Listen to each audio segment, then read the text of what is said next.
Hey y'all, welcome to Ryan and Robert Rants. We're going to be doing another trailer reaction and review today. Robert, which one do we have? We are finally getting around to Avatar Fire and Ash, the third one of I have no idea how many James Cameron is planning, but it's the third one in his Avatar franchise. As always, James Cameron raising the bar. Because James Cameron doesn't do what James Cameron does for James Cameron. James Cameron does what James Cameron does because James Cameron is James Cameron. Yes, Yes. Avatar Fire and Ash finally with the trailer. Um, yeah, as far as what I heard last, I think he said up to 6 or 7 Yeah, was the it's a ultimate goal. lot. That's a lot But of movies. But hey, like I'm down for it. These movies, I don't want to say have a special place in my heart, but they kind of do, and I'll talk about it after the trailer. But we do have everything ready to go. We're looking at 2 minutes and 25 seconds, which kind of long for a trailer, but these movies are typically like 4 hours long. So Yeah. in the grand scheme of things, it's technically a teaser. Yes. But I'm ready to go, Robert, if you're ready. I'm ready. Awesome. Counting down. Three, two, one, go.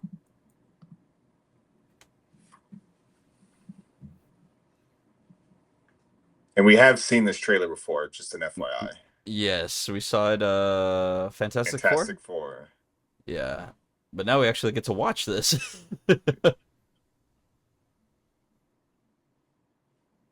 I mean, everything about it is just it's still gorgeous. Yeah, and that's what I appreciate about these movies is that they take a long time, but you can see the work that goes into it. Yeah, because I mean, you know, it's right. You know, it's CG, it's green screen, it's all this, but you still feel like you're a part of this world. Like it still It's feels lived in. real. Yes, it's not like hate to say it, but it's not like shooting, the quantum realm in the volume, right? Like it just, Yeah. it feels fake. This is just, it's good. Only a director like James Cameron can do a movie like this. And what I mean is like a director from the 80s, the 90s Yeah, who like cuz it feels so cinematic. You know what I mean? Like it's like when I saw Titanic in theaters or Armageddon in theaters. Like they're not the greatest movies, but when you're sitting there in a theater watching yeah. it, it's just like you're lost in it. You are in that world. I wonder if they're going to kill her off. Someone's going to die in this I, I movie. think I think you got to raise the stakes. Yeah.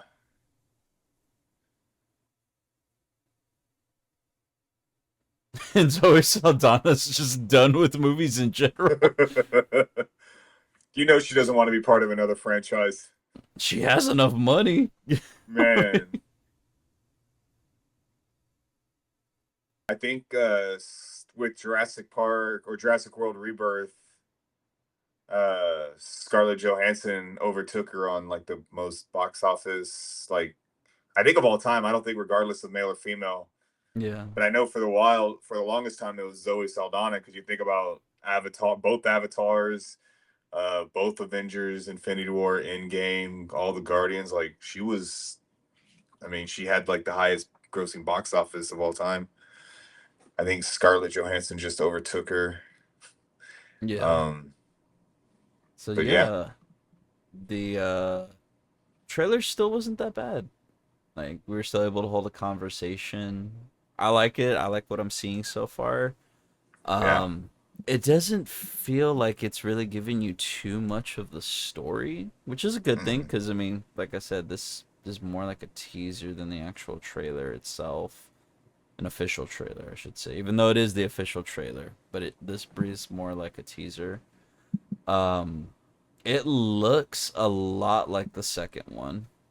yeah, A lot. Like I get more vibes from the second one than the first, but I mean, it's because the first one is literally the foundation of this whole thing. It's I'm a human. Let me become, yeah, one of the Navi. This one is okay. Now I've lived amongst the Navi. I'm one of them, and this just looks like it's gonna pick up where the last one left off. But I know the last one was planting seeds in Hmm. there, especially with what the military side was doing and whatnot. So I guess we'll see if it continues on in this one. But yeah, what do you give this out of 10? Out of 10, I mean, I'll probably give it like a 7.5. If I mean, I think I might be a little generous today. I think I'll give it an 8 out of 10. Again, it's everything you said, and I was actually really feeling the music and the score in this one. Yeah. Like, I mean, again, you're being transported to this fantastical world, and I think this is how it's done correctly. And it just and you don't get, like you said, you don't get a sense of the plot, but you can kind of like, all right, you see that they're probably going to have like interaction or maybe even altercation with I don't know, it's called Fire and Ash, so I don't know what kind of tribe they're going to be called, but obviously they're going to be predominantly like a fire tribe, because we got like the water tribe in the previous one, and I think a forest tribe in the. So we're making our ways through even the Avatar Last Airbender, type scenario. So maybe the next one's going to be like air nomads or something. I'm not sure, but um, yeah, I mean, I think it's a great trailer. Um, you can buckle up because it's probably going to be another 3 hour adventure, and I mean, it's probably going to make $2 billion. Oh, hands down. I was actually looking at the credits because you had said about the music, so I want to know who took over because originally James Horner, dude, like I freaking you don't know how much I miss him, dude. Um, he's like I said, we've talked about music before in the past, like the Mount Rushmore of who's on there. You know, Hans Zimmer, John Williams, Yep. like just these amazing musicians and just individuals with like the ear to where it's like no, you're creating the spirit, the character of the movie. And I was looking at his so it's Simon Franklin, if I'm pronouncing that correctly. But yeah, apparently he was the composer on the last one. He was in the music department on the first Avatar, Titanic, Magnificent Seven. So he's worked with James Horner for a Yeah. long time, for a lot of projects. And yeah, so I mean, it'll be cool to see his take on this one. And like I said, I just every time I see this, I'm just like, man, like to see a movie like this and not have Horner's music. Like it's just, oh. But yeah, I agree with you though. I'm feeling generous to 8 out of 10. Like I said earlier during the trailer, it's just that feeling of say what you want about these movies. The story's cliche, the acting so, the CGI. It's just something about these movies. Like I could rag on these, but it's like the Fast and the Furious movies. I'm still gonna go see this. Yeah. The only difference is I feel like I'll have a better time with this one. And I was gonna say something before we started the trailer, and I said, "Oh, I'll hold off. I'll hold off on it afterwards." These movies, when I really do think about it, do have a special place in my heart. The first movie, my dad really wanted to see this movie, and I ended up surprising him. I took him to the theater. He didn't know what we were gonna watch. I told him, "Oh, I'm gonna go see a movie with my friends. Did you want to go with me to buy the tickets?" And he was like, "Yeah." So we went, and then I was like, "Yeah, two for Avatar in 3D." And he was like, "What?" Like he was like taken back, and he was so happy. And then with The Way of Water, I saw that one with my cousin.